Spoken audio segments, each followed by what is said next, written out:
Oprah Winfrey တို့ Elon Musk တို့ J.K. Rowling တို့ Eminem Steve Jobs တို့ပေါ့နော်ဒီလိုမျိုးကမ္ဘာပေါ်မှာအရန်ကိုနာမည်ကြီးပြီးတော့အောင်မြင်ကျော်ကြားလူကြိုက်များချမ်းသာတယ်ပေါ့နော်ဒီလိုမျိုးလူတွေရှိကြတယ်ဒါပေမဲ့သူတို့ရဲ့ငယ်ဘဝကိုပြန်ပြီးတော့ကြည့်မယ်ပြန်ပြီးတော့လေ့လာမယ်ဆိုရင်တော်တော်များများဆင်းရဲမှုကိုကြုံကြရတယ်ပြီးတော့တခြားသူတွေရဲ့ abuse လုပ်တာတွေ bully လုပ်တာတွေကိုလည်းခံရတယ်အိမ်နီးနားချင်းတွေရဲ့အိမ်နာချင်းနဲ့အဆင်မပြေတာမျိုးတွေပြီး broken family ကနေကြီးပြင်းရတာတွေငွေရေးကြီးအခြေအနေခက်ခဲလို့ကြောင်းဆက်မတက်နိုင်မနဲ့ထွက်လိုက်ရတယ်ဒီလိုမျိုးဆုံးရှုံးမှုတွေကိုသူတို့ဒါရင်ဆိုင်ရတယ်ပေါ့နော်ပြီးတော့single mother တယောက်အနေနဲ့ရုန်းကန်ရတယ်ဒီຢာတွေကိုကြော်ဖြတ်ပြီးတော့မှသူတို့နေရာတနေရာကိုရောက်သွားတယ်ပေါ့နော်သူတို့ရဲ့အဓိကယုံကြည်မှုပေါ့နော် consistency ရှိနဲ့ဘယ်လိုပဲဖြစ်နေဆက်ပြီးတော့သွားမယ်သူတို့မလိုချင်တဲ့အရာတခုမရမချင်းပေါ့နော်လဲကြလဲပြန်ထပြန်လဲပြန်ထပေါ့နော်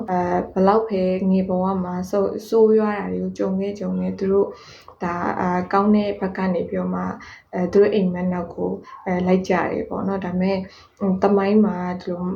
မကောင်းတဲ့နာမည်နဲ့နာမည်ကြီးပြီးတော့မှကြော်ကြားတဲ့လူလည်းရှိတာပေါ့နော်ဟစ်တလာဥပမာအနေနဲ့ပြောမယ်ဆိုလို့ရှိရင်သူကသူ့အဖေရဲ့ရန်ကုန်မှာစီကံတင်ဆက်တဲ့အုပ်ချုပ်မှုအောက်မှာနေရတယ်ကွာသူက authoritarian nature ပုံစံမျိုးသူ့အဖေကအုပ်ချုပ်တာသမီးတွေကိုပေါ့နော်ဒါပေမဲ့သူ့အမေကတော့သူ့ကိုချစ်တယ်ဒီလိုမျိုးဒါပေမဲ့သူ့ဖေက73နှစ်လောက်မှတည်သွားတယ်သူ့ဖေရဲ့သူ့ဘောပေါ့နော်အုတ်ထိန်ခဲ့တဲ့ပုံစံတွေကနောက်ပိုင်းမှာချုပ်တဲ့အခါမှာလည်းဒီလိုပုံစံလေးလွှမ်းမိုးမှုလေးတွေပြန်ပြီးတော့အကျိုးသက်ရောက်မှုတွေဆက်ဖြစ်တာပေါ့သူ့ရဲ့အိမ်မက်ကကြတော့ပကြီးစရာဖြစ်စင်တာသူပကြီးဆွဲ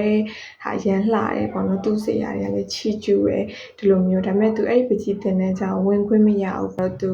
homeless ဖြစ်တဲ့အထိသူခက်ခဲကြက်တယ်ကွာအဲ့လိုမျိုးကနေပြီးမှသူကအောက်ကိုလုံးဝပြန်ပြီးတော့ဒီခက်ခဲယူမရင်ဆိုင်နိုင်တော့တဲ့စိတ်ထားမျိုးလည်းဖြစ်ကောင်းဖြစ်သွားနိုင်တယ်ကွာအဲ့အတွက်ကြောင့်မလို့အထက်ကိုပဲရအောင်တက်မယ်အမြင့်ဆုံးထိသွားမယ်ဆိုရဲခံယူချက်မျိုးလည်းသူရှိကောင်းရှိသွားနိုင်တယ်အဲ့ဒါကြောင့်လည်းသူဒီလိုနေရာရောက်သွားတာပေါ့နော်ပြီးတော့သူ့ရဲ့ဒီမိန်ကွန်းပြောတာတွေဟောပြောတာတွေဆိုလို့ရှိရင်နားထောင်ကြည့်ပွဲတွေဆိုအရန်အားတက်စီရဲကွာတစ်ဖက်ဒီ audience အနေနဲ့ဆိုရင်ရန်ကုန်မှာသူပြောတဲ့နောက်ကိုလိုက်ချင်တယ်သူပြောတာမှားနေသည်ဖြစ်စေမှန်နေသည်ဖြစ်စေအဲ့ဒီအရာကိုသဘောတူသွားစေလက်ခံယုံကြည်သွားစေအဲ့လိုမျိုးဩဇာအာဏာပါဝါရှိတဲ့လူတစ်ယောက်ပေါ့လူတွေအများကြီးကိုသိစေခဲ့တယ်။တမိုင်းမှာလည်းမကောင်းတဲ့နာမည်ဆိုတစ်ခုနဲ့ရှိခဲ့တယ်။ဆိုတော့လူတစ်ယောက်ရဲ့ခံယူချက်နဲ့လည်းပို့ပြီးတော့ဆိုင်မှာပေါ့နော်။အခြေရလူတွေဆိုလို့ရှိရင်သူတို့ရဲ့အောင်မြင်မှုလမ်းကြောင်းပေါ်ကိုပဲသူတို့ပါသူတို့စတိုက်ရှောက်လန်းသွားတယ်။ဒါပေမဲ့ဟစ်တလာလူမျိုးဆိုလို့ရှိရင်ကြတော့လေတခြားသူတွေပေါ်မှာအများကြီးတည်စီပျက်စီးစေခဲ့ပြီးတော့တမိုင်းမှာလည်းဆိုးရတဲ့တမိုင်းချောင်းတစ်ခုပါတမိုင်းစာမျက်နှာတစ်ခုသူ့ချောင်းမလို့သူ့နာမည်ကြီးရှိနေခဲ့ပေါ့အဓိကပြောချင်တာကတော့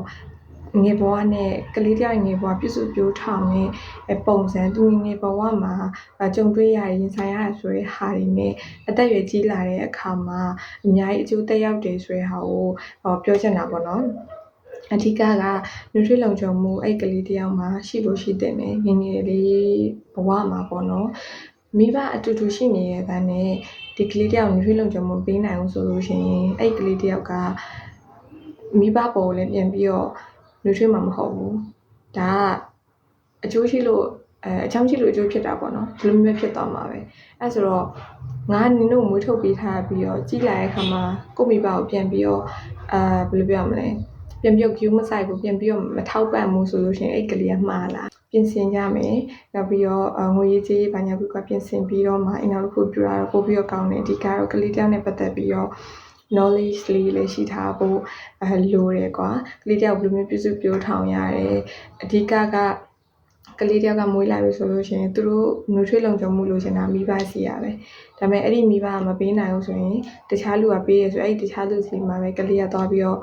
ကတ်တွယ်သွားမှာကွာအဲ့လူကိုသူတို့ကတန်ရုံးစင်တွယ်သွားမှာဒါပေမဲ့သူတို့တကယ်လိုချင်တာတော့မိဘစီရပဲအဲ့ဒီအရာကိုလည်းကလေးတွေကမပြောတဲ့အတွက်ကြောင့်မလို့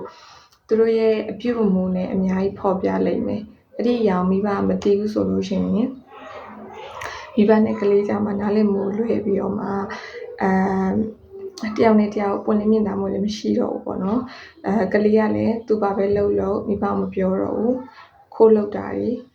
ပြီးတော့လိမ်ပြီးမှလှုပ်တာတွေပြောတာတွေလိုမျိုးချင်းစရိုက်တွေကဒါတွေနဲ့ဆက်ဆက်နေရပေါ့နော်ဒီအတွက်ကြောင့်မလို့အိမ်တော်တစ်ခုမပြုတ်ခင်မှာ